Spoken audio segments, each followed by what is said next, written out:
Most people look at this man and see a crypto genius who just got unlucky.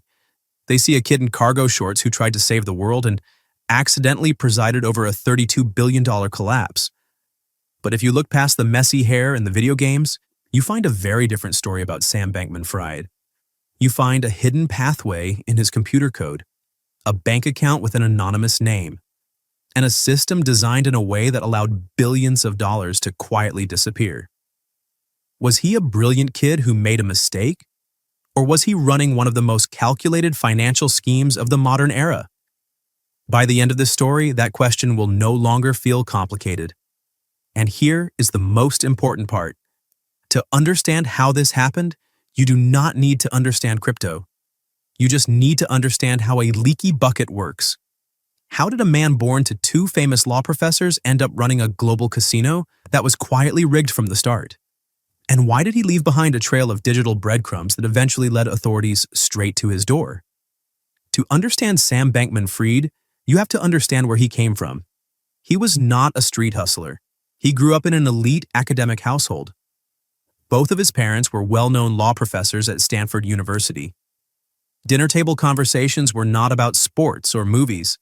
They were about ethics, logic, and a philosophy called utilitarianism.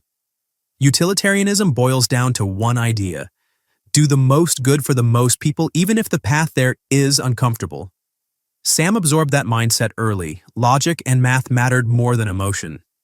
As a child, Sam was quiet, socially awkward, and highly gifted in math. He was obsessed with games that rewarded finding small advantages others missed. One of his favorites was Magic: The Gathering, a strategy card game built entirely around probability and optimization. That mindset carried him to MIT, one of the most competitive universities in the world. While there, he joined a group called Effective Altruism. Their slogan was "Earn to Give." The idea was simple: make as much money as possible first, then give it away later to improve the world. This image would later become the perfect shield. After college, Sam joined a high-speed trading firm called Jane Street. There, he learned how to move millions of dollars in seconds using algorithms and arbitrage. He was good at it, but it was not enough. In 2017, he noticed a strange pattern in the crypto market. Bitcoin was trading at significantly higher prices in parts of Asia than in the United States. This price gap, often referred to as the kimchi premium, created a simple opportunity: buy low in one place, sell high in another. Sam founded Alameda Research to exploit that gap. At its peak, Alameda was moving tens of millions of dollars a day. On paper, it looked like genius.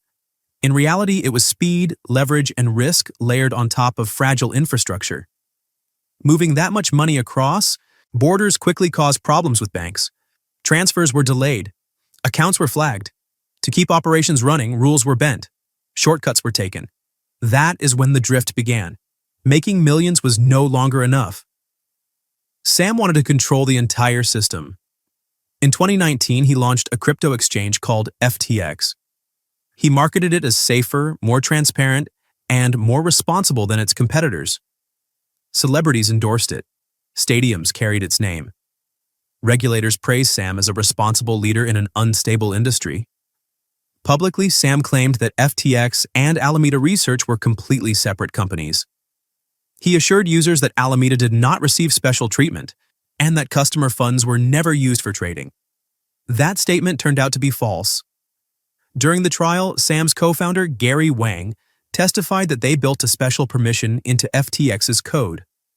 While normal users were restricted, Alameda was allowed to borrow unlimited funds from the exchange without triggering safeguards. Imagine a bank where one account holder has a private straw into everyone else's deposits. That is effectively how the system worked. To move customer money without raising alarms, Sam instructed users to send funds to a company called North Dimension. Customers believed it was simply part of FTX's payment system. In reality, it was a shell company used to route money directly to Alameda. According to John Ray III, the restructuring expert appointed after the collapse, there were no reliable records tracking where this money went. Funds meant for customers were used to cover Alameda's trading losses, political donations, luxury real estate, and risky bets. This was not an accounting mistake. It was a system.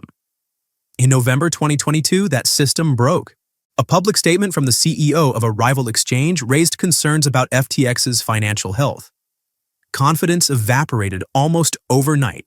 Customers rushed to withdraw their funds. Within days, users attempted to withdraw more than $6 billion from FTX. The money was not there.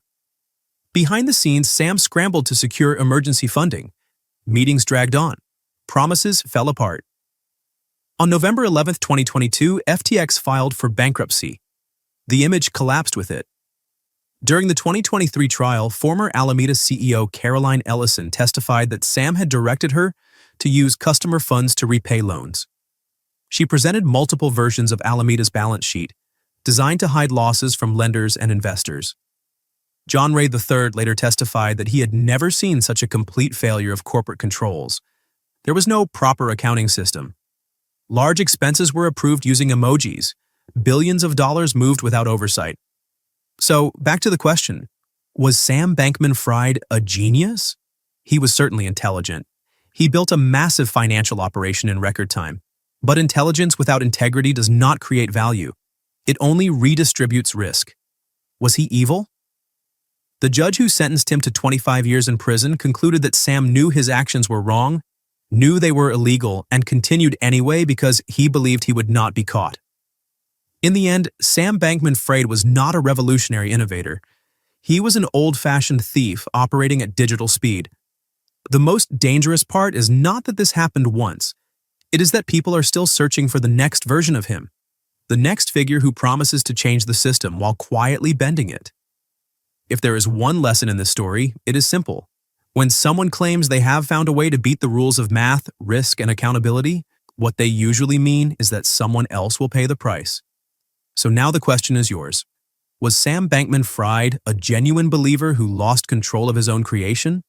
Or was this a calculated scheme from the very beginning? And more importantly, how would you have spotted it before it collapsed? Type your opinion in the comments below.